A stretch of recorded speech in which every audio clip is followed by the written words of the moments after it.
تک جو ہے وہ پڑھا تھا، تو اس کے بعد 147 کی طرف آتے ہیں۔ الحق من ربک فلا تکونن من الممترین۔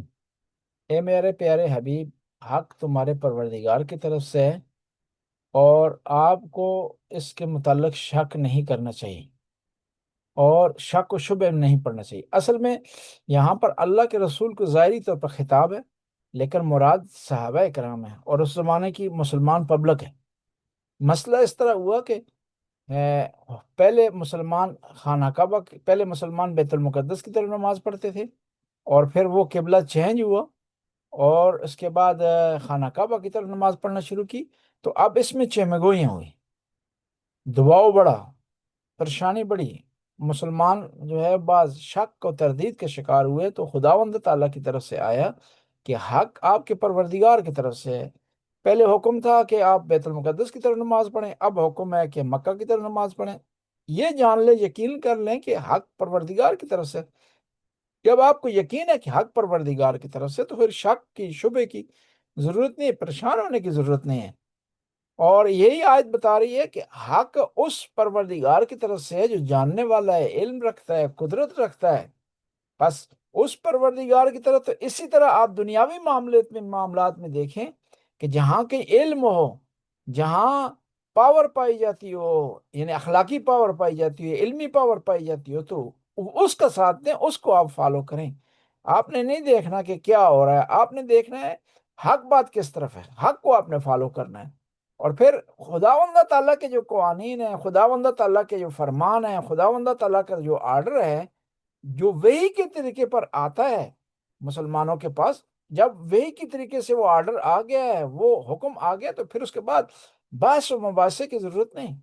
اور ایک قانون ہے شریعت فقہ میں کہ آپ وحی الہی کے مقابلے میں، یعنی قرآن و حدیث کے مقابلے میں آپ اجتہاد نہیں کر سکتے، اپنی رائے نہیں دے سکتے، وہاں معاملہ آ کر رک سکتا ہے۔ ہاں، جہاں کہیں قرآن کی آیت نہیں ہے، جہاں حدیث نہیں ہے، یا حدیث واضح نہیں ہے، قرآن کی آیت کلیئر واضح نہیں ہے، تو وہاں آپ اس کی وضاحت کے لیے اجتہاد کر سکتے ہیں۔ لیکن اگر آیت واضح اور کلیئر ہے تو وہاں اجتہاد نہیں ہو سکتے۔ اس لیے قرآن کی جو محکم آیات ہے نا، تو اس میں شیعہ اور سنی میں بہت کم اختلاف پایا جاتا ہے۔ خاص طور پر میراث کی جو آیات ہیں وہ کلیئر کٹ ہے، محکم ہے، وہاں پر اجتہاد کی گنجائش نہیں ہے، تقلید و اجتہاد کا مسئلہ نہیں ہے۔ وہاں شیعہ اور سنی میں اختلاف نہیں پایا جاتا کہ لڑکی کو کتنا حصہ ملے گا، لڑکے کو کتنا حصہ ملے گا، زوجہ کو کتنا حصہ ملے گا، بھائیوں کو حصہ ملے گا یا نہیں ملے گا۔ یہ جو ٹاپک ہیں میراث سے متعلق، یہ کیونکہ محکم آیات سے ہیں، بہت کم جو ہے وہ اختلاف پایا جاتا ہے شیعہ اور سنی میں۔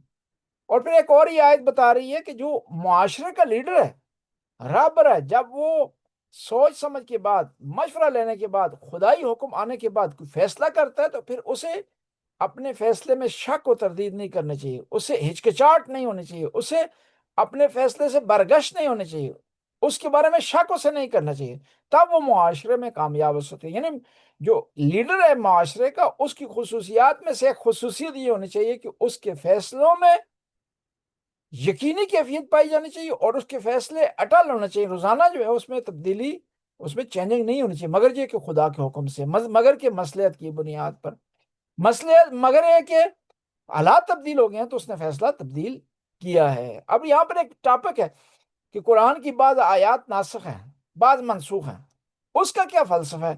یہ ایک تربیتی مسئلہ ہے۔ اب یہ ہم نہیں کہہ سکتے خدا، نعوذ باللہ، خداوندہ تعالیٰ نہیں جانتا تھا کہ یہ لوگ اس بات کو نہیں، اس آیت کو نہیں مانیں گے، اس حکم کو نہیں مانیں گے، اس لیے خدا نے حکم، ایسا نہیں۔ خداوندہ تعالیٰ تربیت کرنا چاہتا ہے انسان کی، کہ اس کو بتانا چاہتا ہے کہ حالات مختلف ہو سکتے ہیں، سچویشن مختلف ہو سکتی ہے، افراد مختلف ہو سکتے ہیں، افراد کی توانائی چینج ہو سکتی ہے زمانہ کے مطابق۔ تو آپ جو ہے، جب افراد کی توانائی چینج ہوگی یا حالات چینج ہو گئے ہیں، تو آپ اپنے قانون کو، رول کو، ریگل کو جو ہے وہ چینج کر سکتے ہیں۔ قرآن میں علماء نے بحث کی ہے کہ کون کون کی آیت منسوخ ہوئی ہے۔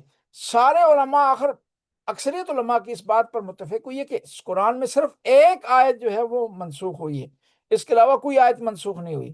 اگر قرآن نے یہ کہا ہے نا کہ ما ننسخ من آیت، کہ ہم کسی آیت کو چینج نہیں کرتے، اس سے مراد، آیت سے مراد شریعت ہے، کیونکہ قرآن میں آیت کے کئی معنی ہوئے ہیں۔ آیت کا معنی شریعت بھی ہے، آیت کا معنی کتاب بھی ہے، آیت کا معنی معجزہ بھی ہے، اور آیت کا معنی قرآن کے جملے بھی ہیں، قرآن کے سنٹنس بھی ہیں۔ مختلف جگہ پر قرآن میں آیت کا لفظ استعمال ہوا، اس کا مختلف معنی ہوئے۔ اب وہ کون سی آیت منسوخ ہوئی ہے قرآن میں؟ وہ آیت صدقے والی ہوئی ہے کہ صحابہ کرام پیغمبر کے آرام کا خیال نہیں رکھتے تھے، کبھی کوئی صبح کو آ رہا ہے، کوئی شام کو آ رہا ہے، کوئی دیر تک بیٹھا ہوا پیغمبر کے پاس، پیغمبر نے آرام کرنا ہے، حکومتی معاملات چلانے ہیں، ڈیلیگیشن سے ملاقات کرنی ہے، عبادت بجا لانے ہیں، اپنی فیملی کو ٹائم دینا ہے، تو لوگ خیال نہیں کرتے تھے۔ بلکہ بعض اوقات یہ ہوتا تھا، کہتے تھے کہ ہمیں ملاقات کا ٹائم دیا جائے اور اس وقت کوئی اور نہ ہو، ہم اکیلے آپ سے بات کرنا چاہتے ہیں۔ تو وہاں پر اللہ کی طرف سے آرڈر ہے، اس کے بعد جو آدمی بھی پیغمبر سے اکیلے ملنا چاہتا ہے، اسپیشل ٹائم اس کو چاہیے، اپوائنٹمنٹ میں چاہیے، تو اس کو چاہیے کہ پہلے صدقہ دے، ٹیکس ادا کرے، کہ کم از کم اس کے ذہن میں یہ تو ہو نا کہ پیغمبر کا جو وقت ہے اس کی قیمت ہے۔ اگرچہ پیغمبر کے وقت کی قیمت کوئی نہیں لگا سکتا، لیکن کم از کم یہ چند دینار تو دے نا، چند درہم تو دے نا، کم از کم اتنا تو ہو ان کے ذہن میں کہ یہ پیغمبر کا جو ٹائم ہے اس میں 10 15 20 درہم لگیں گے۔ آرڈر ہوا کہ جو اس کے بعد پیغمبر سے ملاقات کرے گا وہ صدقہ دے گا۔ تو ملاقاتیں بند ہو گئیں، کیا ہوا؟ خلوت ہو گئی، رش ختم ہو گیا۔ ماں سوئے امیر المومنین کو کوئی نہیں آیا، امیر المومنین نے پیغمبر سے 3 دفعہ ملاقات کی، 3 دفعہ صدقہ دیا۔ اب جب ایسا معاملہ ہو گیا، پیغام لوگوں تک پہنچ گیا کہ پیغمبر کا وقت قیمتی ہے، اب آیت منسوخ ہو گئی کہ اس کے بعد آپ تم لوگ آ سکتے ہو، تم لوگ اس کے بعد جو ہے پیغمبر سے ملاقات کر سکتے ہو بغیر پیسے کے، تمہیں صرف بتانا تھا کہ پیغمبر کا جو ہے وہ تم ان کے وقت کا خیال رکھو۔ یہ بعض لوگ کہتے ہیں ایک اور آیت ہے قرآن کی وہ منسوخ ہوئی ہے۔ وہ کون سی آیت ہے؟ کہ رمضان کے مہینے میں جو ہے وہ اپنی فیملی کے پاس جانا، ازدواجی تعلقات برقرار کرنا رات کے وقت روزے کے بعد تو بھی جائز نہیں تھا، منع تھا۔ اب بعد میں کیا ہوا کہ وہ آرڈر تبدیل ہو گیا۔ بس جو قرآن کی جو آیات ہیں ان میں ناسخ و منسوخ اگر پایا جاتا ہے تو اس کی کوئی نہ کوئی دلیل ہے، خداوند چاہتا ہے کہ اپنے بندوں کی تربیت کرے۔ لِكُلِّ وِجْهَةٌ هُوَ مَوَلِّيهَا، ہر قوم، ہر قبیلے کے لیے ایک ٹارگٹ ہے، ایک ان کا مقصد ہے۔ ایک معنی اس کا یہ، دوسرا معنی آیت کیا ہے کہ ہر قبیلے کا ایک قبلہ ہے، تو وہ اسی کو فالو کرتے ہیں۔ یعنی یہاں پر جو ٹینشن بن گیا تھا مسلمانوں کے درمیان کہ یہودی اس طرف پڑھ رہے ہیں، ہم اس طرف پڑھ رہے ہیں، پہلے ہم بیت المقدس کی طرف پڑھتے تھے، ایک ڈسکس چھڑ گئی مدینے میں۔ تو خدا نے کہا کہ ہر قوم کا ایک قبلہ ہے، ہر آدمی اپنے قبلے کو فالو کر رہا ہے، تمہیں ٹینشن کی کیا ضرورت ہے؟ اسی کو فالو کریں۔ ہم ان پر دباؤ نہیں ڈالتے کہ ہمارے قبلے کی طرف آئیں، اور ان کو بھی چاہیے کہ اس معاملے میں زیادہ جو ہے اس کو ڈسکس کریں اور زیادہ اس پر مورد بحث لگائیں۔ کام اور بہت زیادہ ہیں، ان کو بجا لایا جائے۔ فاستبقوا الخیرات، بھائی یہ اس کام کو چھوڑو ڈسکس کو کہ قبلہ تبدیل ہوا ہے نہیں ہوا کیا ہوا، بلکہ کیا نیکی کے کام میں جلدی کرو۔ فاستبقوا الخیرات، نیکی کے کاموں میں پہل کرو، نیکی کے کاموں میں مقابلہ کرو دوسروں سے، بس اس طرف توجہ دی جائے۔ یہ آپ ڈسکس کریں، ساری زندگی ڈسکس کرتے رہیں گے قبلہ کیوں تبدیل ہوا، پہلے وہ تھا اب یہ ہوا، اس کا کوئی فائدہ ہونے والا نہیں ہے، ثواب کو اس کا حاصل ہونے والا نہیں ہے۔ ثواب کس کا حاصل ہوگا؟ فاستبقوا الخیرات، نیکی کے کاموں میں، کسی یتیم کی مدد کرنی ہے، کسی بے سہارا کو سہارا دینا ہے، کسی کو اچھا مشورہ دینا ہے، کسی کو کسی سپورٹ کی ضرورت ہے اس کو سپورٹ فراہم کرنی ہے، کوئی آدمی اکیلا ہے گھر تبدیل کرنا چاہتا ہے اس کو مدد کی ضرورت ہے، مدد فراہم کریں، کسی کے پاس گاڑی نہیں ہے اس کو آپ کی گاڑی کی ضرورت ہے، تو آپ اس کی اس حوالے سے مدد کریں۔ اب یہ ڈسکس لے کر کے آپ بیٹھ جائیں کہ شیعہ جو ہے وہ کس ٹائم پہ روزہ کھولتے ہیں، سنی کس ٹائم پہ روزہ کھولتے ہیں، شیعہ تراویح نہیں پڑھتے، سنی تراویح پڑھتے ہیں، یہ ڈسکس نہ کریں۔ رمضان اس لیے نہیں ہے کہ آپ یہ ڈسکس کریں، رمضان اس کے لیے ہے کہ قرآن کی آپ تلاوت کریں، قرآن کو زیادہ سے زیادہ پڑھیں، اس کو سمجھنے کی کوشش کریں، نوافل پہ جا لائیں، زبان کو قرآن میں رمضان کے مہینے میں کنٹرول میں رکھیں۔ یہ چیزیں ہیں، یعنی قرآن یہ بتا رہا ہے نا کہ کوشش کریں کہ ڈسکس بھی آپ نے کرنی ہے تو مفید ڈسکس ہونی چاہیے، وہ ڈسکس جو آپ سے متعلق نہیں ہے، جس کا آپ سے متعلق نہیں ہے، آپ اس میں دخل نہیں دے سکتے، اس کا کوئی فائدہ نہیں ہے۔ ہاں بعض اوقات تفریح کے لیے، تنوع کے لیے ڈسکس ہوگی کہ عمران خان نے کیا کیا جی، شہباز شریف نے کیا کیا، ٹھیک ہے ختم جی۔ اب یہ نہیں کہ روزانہ یہی لا کر بیٹھ جائیں، صبح و شام بجائے کہ عبادت کریں، بجائے کہ اپنے کام نبھائیں، بجائے کہ کوئی معلومات حاصل کریں، بجائے اس کے کہ کسی کتاب کا مطالعہ کریں، اسی کو آپ لے کر بیٹھ جائیں کہ عمران خان جیل میں کیوں گیا ہے جی، شہباز شریف کیوں حکومت میں آ رہا ہے، آصف منیر نے کیا کیا جی۔ جب آپ کی باتیں آپ کے فیصلے وہاں آسان انداز ہو نہیں سکتے، تو آپ اپنا ٹائم اس معاملے میں کیوں ضائع کر رہے ہیں؟ قرآن دیکھیں نا، ڈسکس ایک ہوئی ہے مدینے میں، لیکن اس ڈسکس سے ہم کئی درس حاصل کر سکتے ہیں، کیونکہ قرآن ایک زمانے کے لیے نہیں ہے، ایک ٹائم کے لیے نہیں ہے، ایک خاص ملک اور شہر کے لیے نہیں ہے، ہمیشہ کے لیے۔ وہ آپ نے کیا کرنا ہے، اس سچویشن کو آپ اپنے علاقے پر، اپنے جو ہے وہ معاملات میں، اپنے معاشرے میں فٹ کر کے اس سے درس حاصل کرنا ہے۔ مثال کے طور پر مکہ کے لوگ آئے اللہ کے رسول کی بارگاہ میں، اور پھر قرآن نے اس کے متعلق آیت نازل کیے۔ مکہ کے لوگ آئے، انہوں نے آ کر کہا کہ آپ کہہ رہے ہیں کہ آپ کا نام تورات میں ہے، ہم تو تورات پڑھ نہیں سکتے، ہم تو ان پڑھ ہیں، ہم تو پڑھے لکھے نہیں ہیں، ہم تو تورات کے علم نہیں رکھتے، لہٰذا آپ کی یہ بات کہ تورات میں آپ کا نام آیا، آپ کا قصہ، آپ کی داستان آئی، ہمارے لیے حجت نہیں ہے۔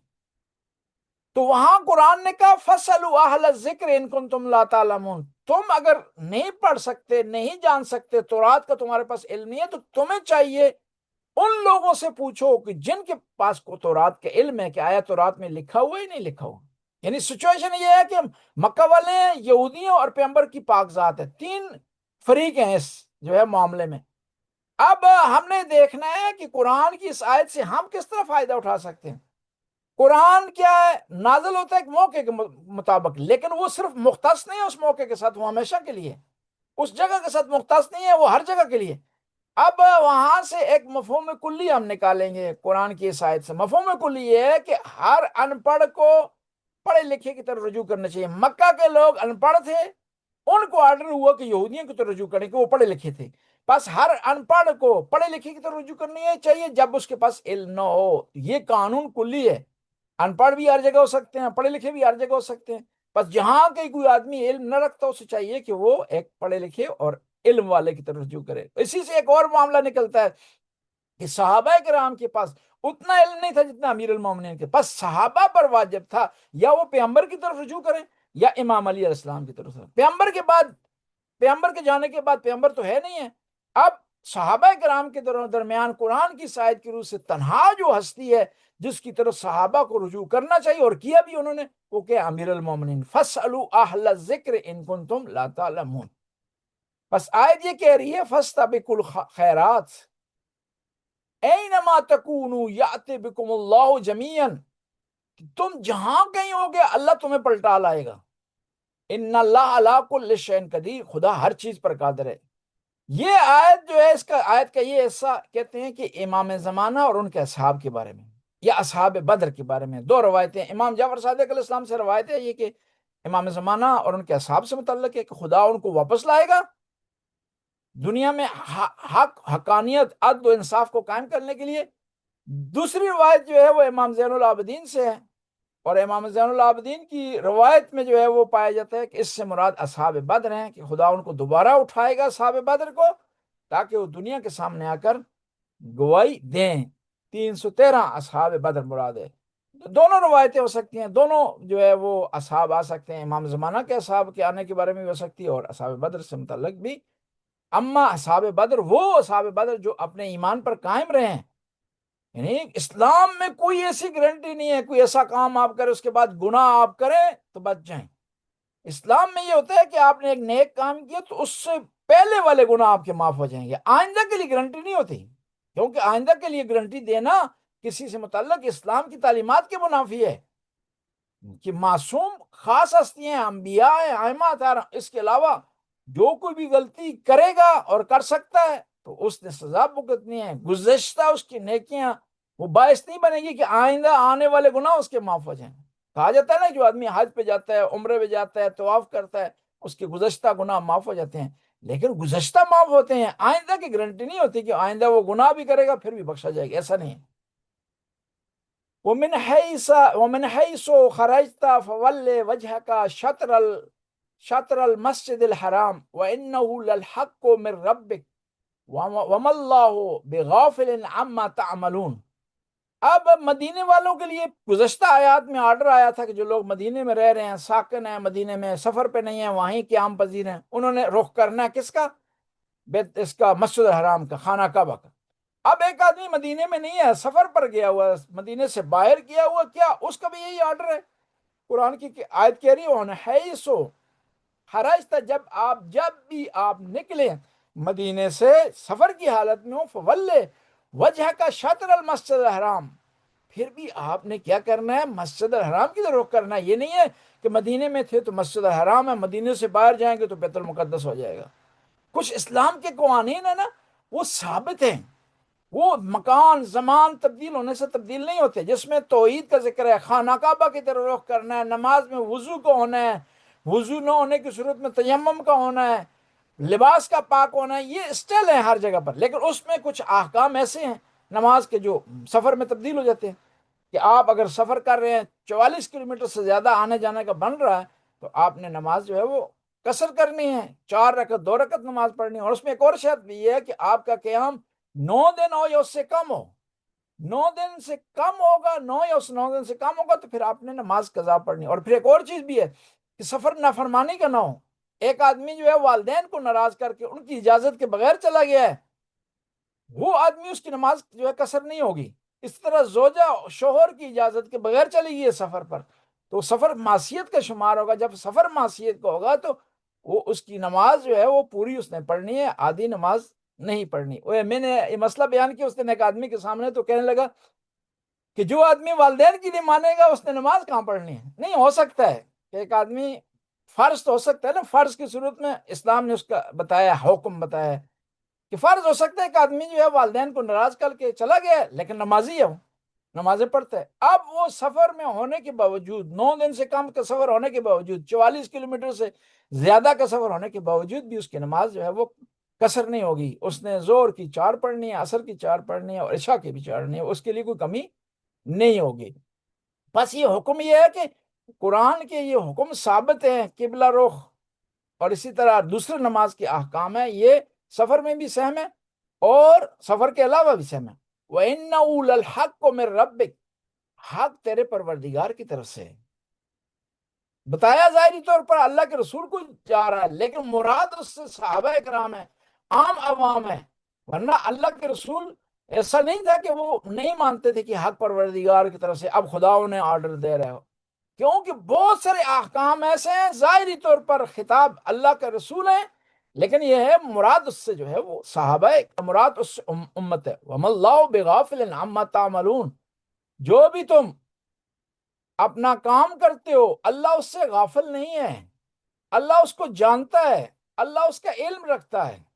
یعنی یہ بتایا جا رہا ہے کہ تم قبلہ رخ ہو رہے ہو، قبلے کی طرف جو تم رخ کر رہے ہو، قبلے کو تم جو فالو کر رہے ہو اور اللہ کے حکم کو مان رہے ہو، پھر بھی اللہ جانتا ہے۔ اگر نہیں مانو گے نا، فالو نہیں کرو گے، اللہ تعالیٰ کے حکم کو کی اتباع نہیں کرو گے، پھر بھی اللہ جانتا ہے۔ یعنی اس سے مراد کیا ہے کہ اللہ جانتا ہے، اچھا کرو گے تو تمہیں اس کا انعام ملے گا، اگر تم خطا کرو گے اور اللہ کے حکم کو نہیں مانو گے تو پھر بھی اللہ تعالیٰ اس سے آگاہ ہے۔